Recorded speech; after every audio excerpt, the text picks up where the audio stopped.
اگلی صبح جبکہ نومبر کی 29 تاریخ تھی، مدینہ لے جانے کے لیے ایک بہترین بس ہمارے ہوٹل کے باہر کھڑی تھی۔ ایک حرم سے ہم لوگ دور ہو رہے تھے، دوسرے حرم کی دوریاں مٹ رہی تھیں، ایک دربار سے رخصت ہوئے تھے اور دوسرے آستانے پر جب ہسائی کرنے لگے تھے۔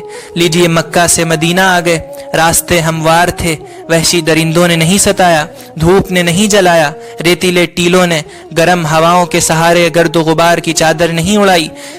یہ مسجد صرف نماز پڑھنے کے لیے نہیں تھی، تاریخ شاہد ہے کہ یہ مسجد کورٹ اور کچہری بھی تھی، یہ مسجد مشورہ گاہ بھی تھی، منصوبے یہیں بنتے تھے، بڑے بڑے فیصلے اسی خطہ زمین پر ہو جاتے تھے، کمان نبوت فلاح و کامیابی کے موتی رول رہی تھی، ہر صحابی ایک ایک لفظ ذہن کی سلوٹوں پر نقش کر رہا تھا۔ کیا عالم تھا، مذہب اسلام کی تکمیل کا آغاز تھا، آسمان سے قاصد خدا جبرائیل امین کی آمد و رفت تھی۔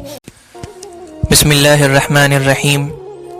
حجاز مقدس کے 2 ہفتے، روداد سفر بقلم محسن ریحان، قسط نمبر 8۔ ہم لوگ بس میں بیٹھ کر واپس ہوٹل آ گئے اور اگلے روز صبح جا کر چند طواف کیے، پھر مسجد جیرانہ چلے گئے، وہاں سے احرام باندھ کر مولانا سالم صاحب کے ساتھ عمرہ کیا، اس کے بعد دوبارہ حرم میں آ گئے۔ یہ آخری لمحات تھے اس سفر کے جو بیت اللہ کے سامنے گزار رہے تھے۔ عجب تلاطم تھا اندرون ذات، مطالبہ تھا خدا بخشندہ سے کہ یہ حاضری زندگی کی آخری نہ ہو۔ جوں جوں رات جوان ہوتی جاتی اور روانگی کا وقت قریب آتا رہتا، وہاں کے در و دیوار پر، چپے چپے اور گوشے گوشے پر جدائی کا، رخصت ہونے کا، فراق اور دوری کا اعلان چسپا نظر آتا۔ وہاں کا وہ صالح اور متبرک شور کانوں میں منزل سے کوچ کا بگل محسوس ہوتا، ان کی بختاوری پر حسرتیں برستی جو یہیں کے تھے، ادھر ہی پیدا ہوئے اور اسی حرمت والی مٹی میں دفن ہوں گے۔ مطاف محمدی جن کے سیر شب کی چراگاہ تھا، حرم مقدس کی تجلیات جن کی روحانی غذا تھی، عرب کی فضا اور عربی کے شستہ و شائستہ کلمات جن کے وجود کا حصہ تھے۔ بہرحال یکسر محرومین دیدار کی بنسبت میرا نصیب بھی کوئی کم نہیں تھا۔ اس بخشش پر رب کائنات کا جتنا بھی شکر ادا کیا جائے کم ہے۔ اگلی صبح جبکہ نومبر کی 29 تاریخ تھی، مدینہ لے جانے کے لیے ایک بہترین بس ہمارے ہوٹل کے باہر کھڑی تھی۔ سارا سامان بس کی ٹکی میں رکھ دیا اور سب لوگ سیٹوں پر پہنچ گئے۔ ہوٹل کو خیرباد کہا، محترم شہر کے گلی کوچوں کو خیرباد کہا، ذرے ذرے کو الوداع کیا، پھر بس کھسکنے لگی اور رینگتے رینگتے وہ تیز رفتار ہوئی۔ مکۃ المکرمہ اپنی آبادیوں، اپنے تمدن و تہذیب، تاریخی و نسبتی پس منظر اور ماضی کے ناقابل فراموش واقعات و حادثات سمیت بڑی تیزی سے گزرا جا رہا تھا۔ ایک حرم سے ہم لوگ دور ہو رہے تھے، دوسرے حرم کی دوریاں مٹ رہی تھیں، ایک دربار سے رخصت ہوئے تھے اور دوسرے آستانے پر جب ہسائی کرنے لگے تھے، لیکن ملجا و ماوا تو وہی ذات تھی جو اس بزم گیتی کی غاروں اور زمین دوز مکانوں سے بھی شرف قبولیت عطا کرتی ہے، وہی ذات تھی جو ابراہیم و اسماعیل، اسحاق و یعقوب، موسیٰ و عیسیٰ علیہم السلام اور سید المرسلین محمد صلی اللہ علیہ وسلم کا مرجع تھی، ان کی صداؤں اور دعاؤں کی جائے پناہ تھی۔ خوبصورت راستہ تو حکومت کی بلندی، ترقی اور دولت و ثروت پر غماز تھا، لیکن دونوں سمت ریگزار زمین، سنگدار پہاڑ، خشک سخت اور بے ثمر وادیاں، ریت کے ٹیلے، پیلے اور سیاہ پہاڑ، دشوار راستے اور ناقابل گزر رہداریاں محمد عربی اور ان کے رفیق سفر کی ہجرت یاد دلا رہے تھے۔ مکہ کے ظالموں، طائف کے حیوان صفت انسانوں اور قریب و بعید کے دشمنوں سے پریشان رحمت والا پیغمبر، نجات دلانے والا نبی خاتم، عاقبت سدھارنے اور تاریکی مٹانے والا فرستادہ خدا، گمراہان قبلہ کو رہیاب کرنے والا رسول، ایک بستی سے مجبور و مظلوم بن کر رخصت ہو رہا تھا۔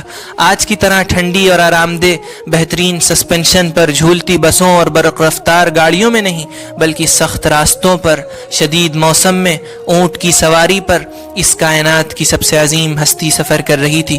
پیارے نبی کی شخصیت پر، آپ صلی اللہ علیہ وسلم کی مبارک زندگی کے مختلف پہلوؤں پر الفاظ جمع کر کے جملے تیار کرنا اور جذبات کو صفحہ کرتاس کے روبرو پرونا یا زبان گفتار کی زینت بنانا ایک حیثیت سے تو تحصیل حاصل اور تذکیر مذکور ہے، آخر بڑے بڑے شہسواران خطابت اس حوالے سے بندش زباں کی رسوائی مول لے گئے، کیسے کیسے انشا پرداز اور سخن تراش بے بسی کا شکوہ کرتے رہ گئے، تو ایک نابکار قلم، لڑکھڑاتی زبان، بے تک کے الفاظ کی اٹھا پٹخ کس کام کی؟ کیا نفع دے گی؟ کس نادیدہ یا ناشنیدہ زاویے کو بے نقاب کرے گی؟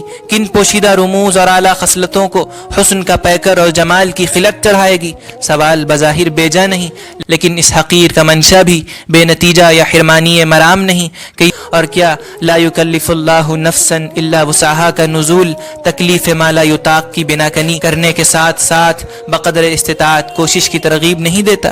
بہر کیف بس آبادیوں سے دور صحرائی علاقوں میں شدید دھوپ کی چادر تانے کھلے ڈلے چوڑے چکے راستوں پر دوڑتی چلی جا رہی تھی۔ مولانا سالم صاحب بس کے مائکروفون میں مدینۃ الرسول میں داخلے کے آداب سکھا رہے تھے کہ ادب پہلا قرینہ ہے محبت کے قرینوں میں۔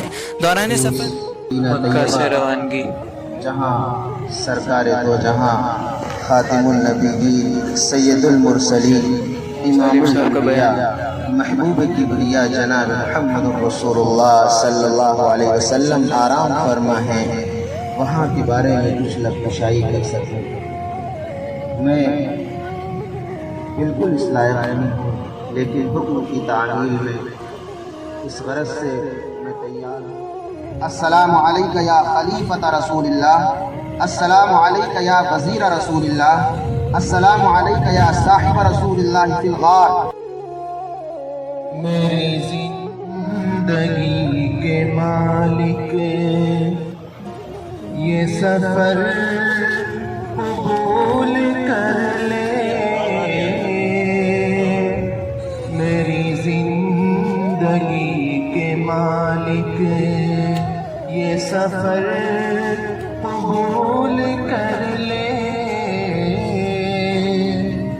میرا کارواں چلا ہے تیرے گھر قبول کر لے،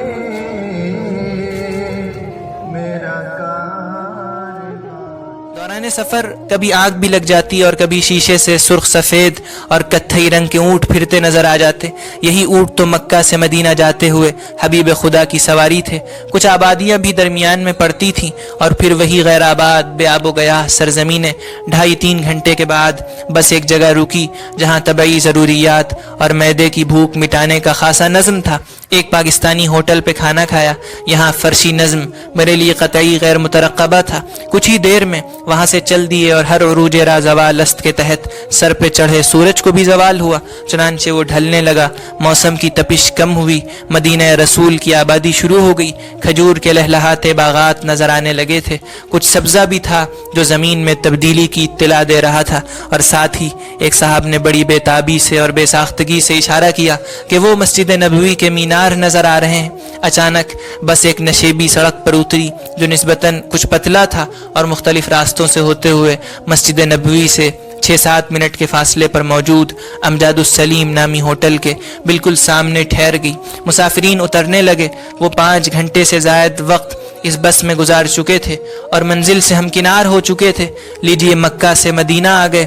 راستے ہموار تھے، وحشی درندوں نے نہیں ستایا، دھوپ نے نہیں جلایا، ریتیلے ٹیلوں نے گرم ہواؤں کے سہارے گرد و غبار کی چادر نہیں اڑائی، چہرے مہرے پر سفر کا نام و نشان نہیں تھا۔ ظاہر ہے یہ 21ویں صدی ہے اور آثار سفر چہرے سے ٹپک رہے ہیں، لباس و مزاج طویل سفر کا پتہ دے رہے ہیں۔ یہ قصے 6 صدی کے تھے۔ اس عرصے میں انسان نے کتنی ترقی کر لی، ہواؤں کے دوش پر اڑنے لگا، سمندروں میں پوری بستی سمیت تیرنے لگا، زمین کی وسعتیں تیز رفتار اسپورٹ کارز کے ذریعے سمیٹ لی گئیں، سیکنڈوں میں علاقوں کے علاقے تباہ کرنے پر قدرت مل گئی، اور اب تو سنا ہے غیر موجود چیزوں کو بھی ہولوگرافنگ ٹیکنالوجی کی مدد سے عکسی طور پر ہی صحیح سامنے موجود کیا جا سکتا ہے۔ الغرض انسان چند صدیوں میں کہاں سے کہاں پہنچ گیا۔ قرن اول کے شریف تینت سادہ ذہنیت لوگ اگر آج کے مکہ اور مدینہ دیکھیں تو دنگ رہ جائیں گی۔ ایسی تبدیلی، ایسا تغیر، ایسا انقلاب کمال است، بلکہ پہلے تو تصورات سے بھی باہر یہ چیزیں محال و جنون تھا۔ لیکن کاش کہ انسان کی ترقی انسانیت کے زوال کا سبب نہ بنتی، ایمان و یقین کے تزلزل کا محرک نہ ہوتی، جدید سہولیات اور مصنوعات، جدید طرز معیشت اور چال ڈھال مذہب سے متصادم نہ ہوتی۔ افسوس کہ ایسا نہ ہوا۔ یہ بات مسلم ہے کہ جدت اور سائنسی حرفت نے مذہب کی تشہیر و ترویج میں نمایاں کردار ادا کیا ہے، لیکن یہ بات بھی مبنی بر حقیقت ہے کہ اس دنیا رنگ و بو میں خیر اور حق کے مقابلے میں شر اور باطل کو افرادی غلبہ حاصل رہا ہے۔ ٹیکنالوجی کا استعمال دونوں جانب عام ہے تو فطرتاً شر کو غلبہ ملا، باطل کی بالادستی ہوئی، ایمان شکن فلسفے کچے ذہنوں پر اثر انداز ہوئے۔ بہرکیف یہ باتیں دور نبوی کے سفر و حضر کا آج کی زندگی سے تقابل کرتے وقت سامنے آتی ہیں، جو شاید مذاق سلیم رکھنے والے ادب آشناؤں کو اچانک سفر نامے کے اندر گراں بار اور تخلیط مباحث معلوم دے۔ چنانچہ آمدم برسر مطلب کمرہ حاصل کرنے میں یہاں کچھ وقت لگا، اس کے بعد نماز پڑھی، کھانا کھایا اور عصر تک آرام کیا، پھر انصار کی بستی میں یوں ہی نکل گئے کہ مسجد النبوی کی راہیں معلوم کریں۔ مدینہ منورہ کی گلیوں میں ہم لوگ چل رہے تھے، حبیب خدا کی آرام گاہ کی طرف ہمارا رخ تھا۔